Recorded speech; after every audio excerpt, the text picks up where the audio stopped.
গ্রামের এক লোভী লোক হরেন তার বড় ভাইয়ের জমি দখল করার জন্য তার বিধবা বড় ভাবিকে রাতের অন্ধকারে নদীর ধারের বাঁশ বাগানে মেরে ফেলে রেখে আসে। গ্রামবাসী জানে সে হারিয়ে গেছে, কিন্তু কয়েক বছর পর সেই বাঁশ বাগানে একটি পুরনো আয়না পাওয়া যায়। হরেনের ছোট মেয়ে সেই আয়নাটি কুড়িয়ে পায়। এরপরই শুরু হয় অদ্ভুত সব কাণ্ড।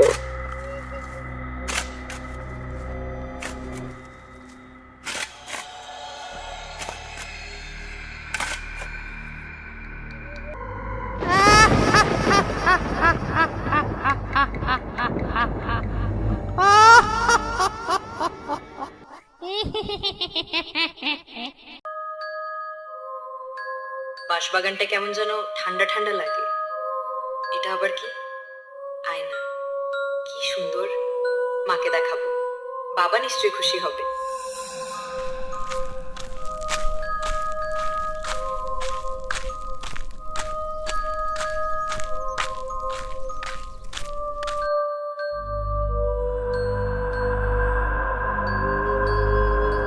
এই আয়নাটা কত সুন্দর।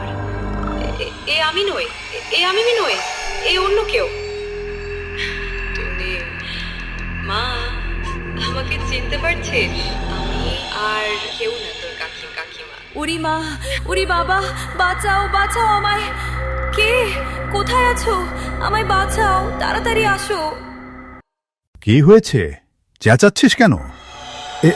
কি ওটা ওটা এখানে এলো কিভাবে? হরেন, তুই আমার জমি নিবি? আয় আয় আমার কাছে। না না, আমি কিছু করিনি, আমাকে ছেড়ে দাও, ছেড়ে দাও আমায়। হরেন পাগল হয়ে গেছে, সে বাঁশ বাগানের দিকেই দৌড়াচ্ছে।